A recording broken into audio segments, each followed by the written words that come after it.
One of the wisest people I know of, Jimmy Akin, I think is actually wrong about God's wisdom. Welcome to Intermarifica, New Mexico, the channel where we look at questions of wonder from the perspectives of faith and reason, philosophy and theology. I'm your host, Daniel Kelly, and what we're looking at today is one of the most wondrous things of all. In fact, the most wondrous thing of all. God himself, and specifically his trait of wisdom, right? He's omniscient, all-knowing. He knows everything. But what exactly does that mean? It might not be as straightforward as you might think. So pretty much everybody agrees that an omniscient being would know all things that do actually exist and all things that could actually exist. That's everything, right? Well, maybe not. There is a question whether God knows what somebody would choose that he didn't create, so they don't exist, what they would choose with their free will, right? This is known as middle knowledge. So the argument on one side is, well, yeah, he knows everything. If he could know that if I created that thing, then that free being, then he would know what they chose. But other people say you can't know what a free thing chooses unless it actually chooses it. There's no determining factor in freedom. The only thing that determines freedom is the free agent itself. And that seems to make a lot of sense. So does God have this middle knowledge? Some very wise people, like, for example, the popular apologist Jimmy Akin, say, no, I don't see how he could have this middle knowledge. But I don't think that's right. And I want to explain why.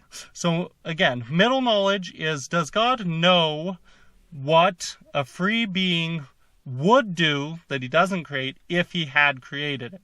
So it's a little bit difficult because we're talking in terms of eternity. God, in his act of creation, there's no waiting around, right? Some people have trouble with thinking that we're free because God already knows what we're going to do. Well, that's just the same as him knowing what I'm doing right now, or you knowing what I'm doing right now. Doesn't change my freedom that you know it. Well, all times are now to God. So when he creates every one of us, he knows all the decisions we're going to make. But does that mean we don't get to make those decisions? No, it doesn't mean that at all. We help with his creation by making the decisions. Right there, we share in his creative power when we make decisions about freely what we're going to do. Right in that act of creation from his eternal his eternal time, because there's no past or present with God, we participate in that. From him, it's just the one eternal now. From our perspective, it is sequential, right? But then we get to the question of, well, what if he didn't create us? Would he still know what we would choose? Some people would say no, because only us doing it would let him know. And I would say to that, first, I think we should be very liberal with what God knows and can do and all that. And I don't see any internal contradiction in the nature of freedom to say that, no, God wouldn't know what we could do. Because it sounds to me like the objection where we say, well, if God knows what I'm going to do already, I don't have freedom. No, it's just the same as me knowing what you're doing right now, or you knowing what I'm doing right now. Didn't affect my freedom at all. That's the same with God. So that's kind of the logical part, but there's an emotional part that it doesn't feel right. And we shouldn't just go off emotions, right? But I was just recently reading A Severe Mercy. I know I'm kind of late to that, by Sheldon Van Kooyen, or Van Nuken, if I'm pronouncing that correctly. Probably not. And he... spoilers for this book. If you don't want it to be spoiled, then I guess turn this off now. But spoilers, and this is just in the very beginning where you figure this out. His wife dies, and his wife was very, very devout. And there's a very interesting part near the end of his book, this is his autobiography, where he's thinking about, well, why did God let her die? We were praying, we were doing all this good stuff. And I think that reflection will really help us to figure out if God has middle knowledge. Sheldon Van Kooyen says, "The question remains, what would have happened, not immediately, but in the long run, if she had got well?" That's his wife. "How would it have been with us in 3 years, 10? How remote the crisis and recovery would seem 10 years later. If my judgment of myself that the jealousy would survive is correct, there are, I think, 3 possibilities to be examined. Number 1, I should somehow have become as wholly committed, mind and heart, as she, to God, right? Because he wasn't. It had not happened while she was in hospital. My moment of selfless offering up had been for her best good, which may come to the same thing as the kingdom's good, but is not the same intention. My commitment was to her. If, unimaginably, my duty to God had seemed to require my leaving her there in the hospital to cope alone, I would not have done it. I think he's being very honest here.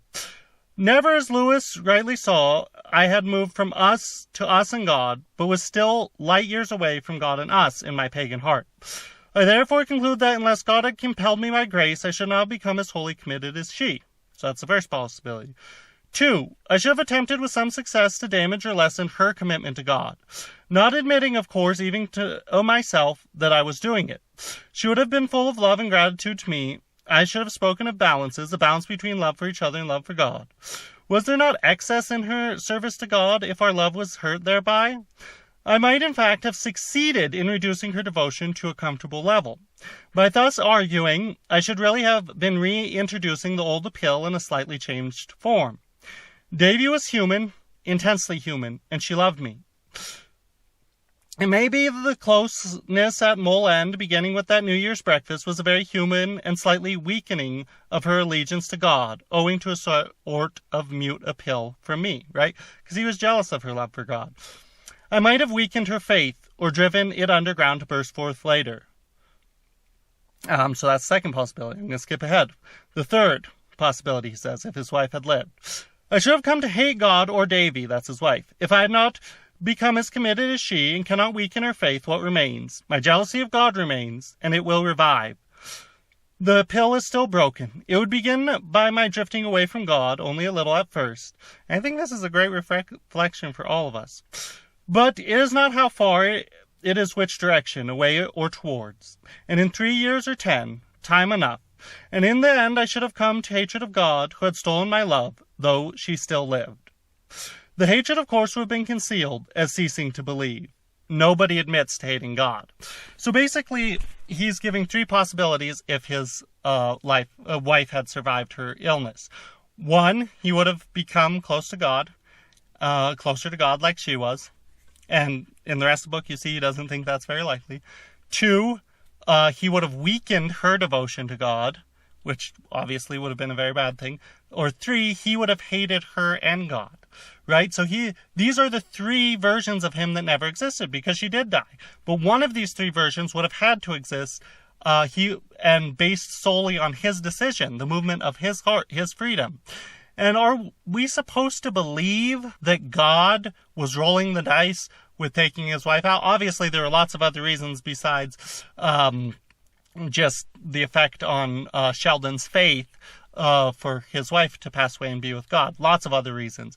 But I think it doesn't seem fitting, it doesn't seem right that God would just be rolling the dice, because he doesn't know. These 3 versions of Sheldon never exist, so they don't get to make that free choice.